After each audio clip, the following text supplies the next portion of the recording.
Bismillahirrahmanirrahim. Assalamualaikum warahmatullahi wabarakatuh. Hari ini materi terakhir sebelum ujian tengah semester, kita akan membahas sedikit tentang koefisien relaksasi. Jadi tujuan adanya koefisien relaksasi ini adalah sebagai upgrading atau sebagai perbaikan hasil perhitungan dalam metode Gauss-Seidel.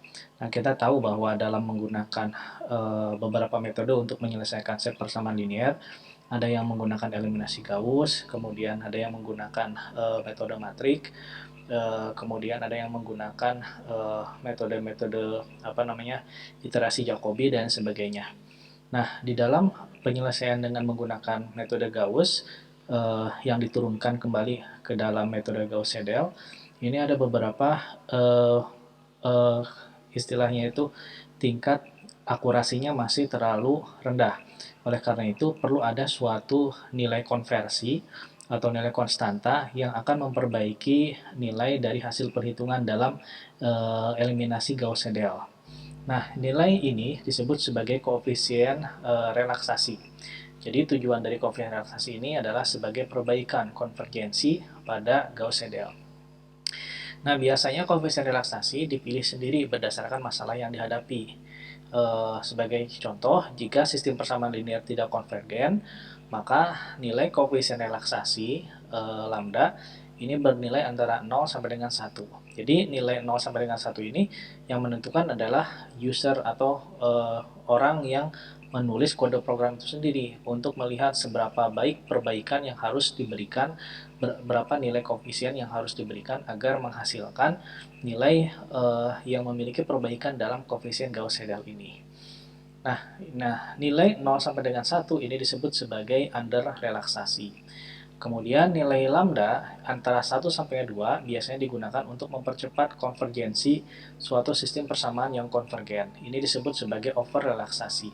Jadi ada dua nilai lambda ya, 0 sampai dengan 1 under relaksasi, kemudian dari 1 sampai dengan 2 itu over relaksasi. Mana yang dipilih tergantung dari kondisi, apakah kalau kita memasukkan nilai antara 0 sampai dengan 1 itu hasilnya terdapat masih banyak kekurangan dalam perhitungan eliminasi, maka kita harus naikkan nilainya misalkan menjadi 1 sampai dengan 2 gitu ya. Dan di atas 2 itu biasanya jarang. Kenapa seperti itu? Karena nilai ini hanyalah dipakai untuk memperbaiki hasil perhitungan. Yang mana dalam hasil perhitungan dalam metode numerik itu selalu nilainya itu rentangnya itu pasti rendah gitu. Nah, persamaan kalau menggunakan lambda, kalau tanpa menggunakan lambda kan ini tidak ada ya, nilai lambda ini tidak ada, ini juga tidak ada. Nah, eh, ini adalah eliminasi Gauss-Seidel yang biasa. Kalau tanpa ada koefisien lambda di sini dan di sini tidak ada. Tapi kalau misalkan lambdanya itu ini ada, sini, nah ini juga ada.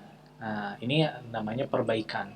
Jadi kita memberikan nilai lambda itu tidak sembarangan. Jadi kalau pada yang lama ini, nah nilai lambdanya itu adalah 1 kali lambda.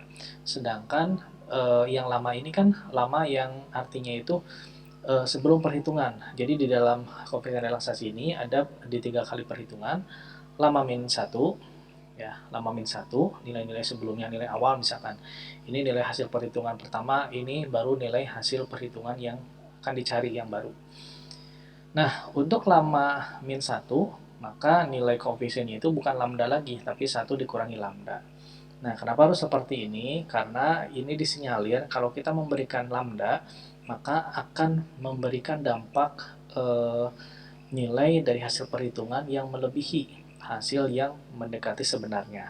Oleh karena itu, 1 kurangi lambda. Ini sebagai metode perbaikan dalam menghasilkan perhitungan. Oke. Sebagai contoh, kita misalkan memiliki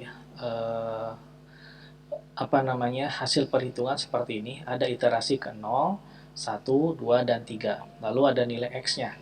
X sama dengan 1, X sama dengan 2, X sama dengan 1, sama dengan 10, dan X2 sama dengan 15. Jadi kalau kita lihat hasil iterasi ini, iterasi pertama nilai X-nya 0. Gitu kan dalam Gauss Seidel ya, kita setting nilai X1, X2, dan seterusnya harus sama dengan 0.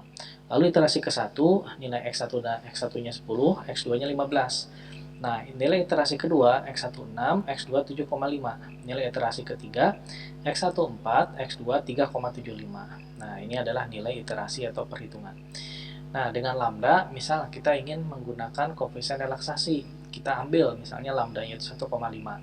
Apakah kurang dari 1,5 boleh, misalkan 0,9 silahkan. Ini hanya metode coba-coba dalam memperbaiki hasil perhitungan untuk eliminasi Gauss-Seidel. Maka diperoleh hasil X1 barunya ya. Jadi kita menggunakan dua data. Ini data lama, ini lama min 1. Ini data yang akan dicari gitu ya. Jadi nilai X1 barunya itu adalah 1,5 kali data lama, lamanya kan ini ya. Kemudian 1 dikurangi 1,5 kali lama min 1. Nah, ini ya. Apakah ambil yang 0 dan 1 boleh? Boleh, cuman itu tidak akan signifikan biasanya. Kita pakai yang 2. Nah, ini jadi diperoleh nilai X1 barunya itu adalah 4. Gitu. Baik. Nah, metode relaksasi ini bisa dipakai biasanya hanya dalam satu kali perhitungan. Jadi misalkan metode iterasi keberapa kita ingin menggunakan relaksasi. Contoh dalam hal ini, pada iterasi kedua kita ingin menggunakan relaksasi. Nah, kemudian kalau yang iterasi ketiga bagaimana? Apakah menggunakan relaksasi? Boleh ya, boleh tidak. Kita melihat kondisi bagaimana hasilnya, apakah dengan relaksasi itu akan mendekati sebenarnya atau tidak. Ya, kalau misalkan dengan relaksasi ternyata jauh hasilnya, tidak perlu dilakukan, cukup satu kali. Nah, kalau 0 dan 1 kan tidak perlu, karena kita membutuhkan dua iterasi ya. Ini lama min 1, ini lama gitu ya. Atau misalkan yang ini lama min 1, ini lama gitu. Nah, demikian mungkin sedikit mengenai metode relaksasi. Nah, ini yang saya sampaikan. Terakhir, untuk ujian tengah semester, insya Allah paling lambat hari Minggu atau ya hari Minggu soal akan saya berikan di WA Group. Nah, mohon dikerjakan menggunakan MATLAB. Boleh MATLAB versi mobile ataupun MATLAB yang sudah diinstal, silakan.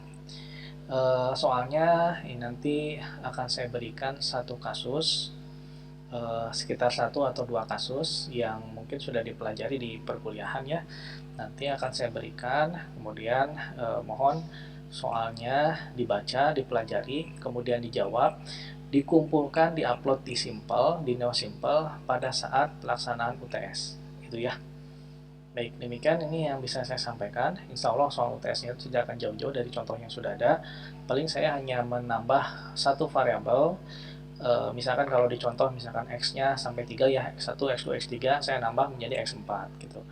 Atau angkanya dirubah gitu ya.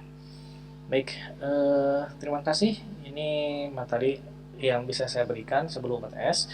Setelah UTS kita lanjut ke metode pencarian akar-akar Newton-Raphson, kemudian metode interpolasi, kemudian integrasi numerik,